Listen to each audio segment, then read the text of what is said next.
حال ہی میں شہر میں 2 دن یعنی کل پرسوں رات میں دیوان بیڑی میں بڑا حادثہ پیش آیا، یعنی کہ عباس ٹاور عاشور خانے کے متصل دیوان بیڑی کی قدیم عمارت میں عباس ٹاور ہے، جس میں ہول سیل کپڑوں کا کاروبار ہے۔ وہاں پر بڑے پیمانے پہ آگ لگ گئی، جسے تقریباً 12 سے 18 گھنٹوں تک بھی اسے بجھایا نہیں گیا۔ رمضان کا کافی بڑا حد تک اسٹاک تھا جو پورا جل کر خاکستر ہو گیا۔ کئی فائر انجنز لگاتار کوشش کرتے رہے، مقامی MLA اپنی نگرانی میں ٹھہرے رہے، اس کے باوجود اس کے کئی دکانیں جل کر خاکستر ہو گئی، اور جو کروڑ پتی تھے وہ رات رات اپنے حالات سے بری حالت میں قرضدار میں کپا ہو گئے۔ یعنی کہ جو مثالیں پہلے دی گئی تھی کہ رات جو ہے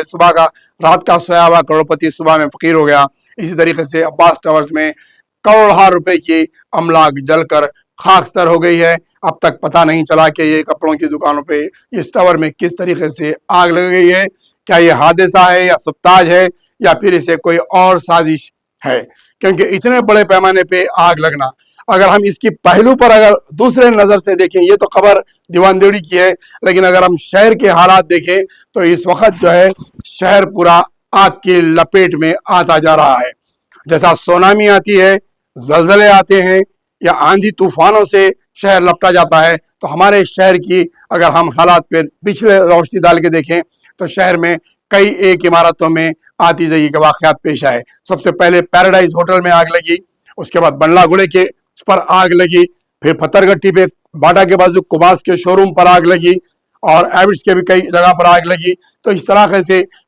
شہر کے کئی ایک مقامات پر کہیں گیس سلنڈر پڑتا ہے، کہیں شارٹ سرکٹ ہوتا ہے، تو کہیں عمارت کے اندر بڑے پیمانے پر آگ لگتی ہے۔ اور راجندر نگر پر بھی ایک واقعہ ہوا، بہادر پور پر بھی ایک واقعہ ہوا۔ تو کیا شہر میں آگ کا سلسلہ مسلسل جاری ہے؟ ایسا لگ رہا ہے کہ ڈرون کے ذریعے سے آگ یہاں لگتی ہے، پھر کل وہاں پہنچتی ہے، تو شہر میں آگ کی آمد و رفت چل رہی ہے، جہاں چاہے جس پر چاہے گرتی ہے، جہاں چاہے آگ لگتی ہے۔ تو اس معاملے میں بڑے بڑے عمارتوں میں بھی آگ لگ رہی ہے، تو ہم اس کو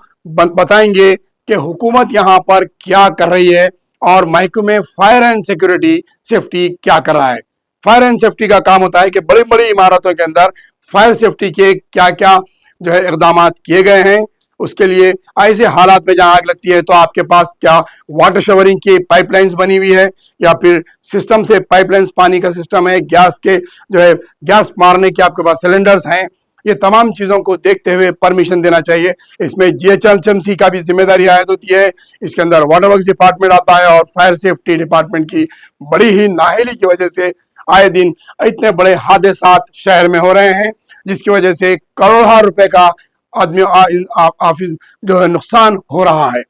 یعنی کہ ایک کاروبار کا شروع کرنا، کاروبار کو چلانا، اس کے ساتھ ایک 10 افراد 100 افراد جو ہے جڑے ہوتے ہیں، ان تمام کا خسارے میں آ جانا، پھر یہ کاروبار خرچ پر لیے ہوئے پیسوں سے چلایا جاتا ہے، کیونکہ شہر میں آپ دیکھتے ہیں کہ رمضان آ رہے ہیں تو لوگ کروڑوں روپیہ جو ہے فائنانس پر اٹھاتے ہیں کہ رمضان کے سیل میں اسٹاک ریزرو کریں اور بعد میں اس کو ادا کریں۔ اس سے ہر شخص کی معیشت جڑی ہوئی ہے۔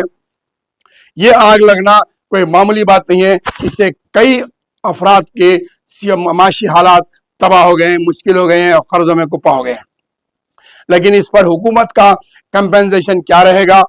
کیونکہ یہ حادثہ ہے، اور اس کے لیے fire safety department, GHMC department اس میں ذمہ دار ہے۔ ان کو چاہیے کہ ایسے حالات پہ کس طریقے سے سیفٹی کیا جائے، اور شہر میں ہونے والے فائر انسیڈنٹس کے جو واقعات ہو رہے ہیں، اس میں بلدیہ کے اندر وائٹ پیپر جاری کرتے ہوئے اس کو بتانا چاہیے کہ وائٹ پیپر کے ذریعے حکومت اور بلدیہ اپنے ذمہ داری سے بتائیں کہ کیوں یہ حادثات پیش آ رہے ہیں، اس میں کہاں پر حکومت اور محکموں کی ناکامی ہے۔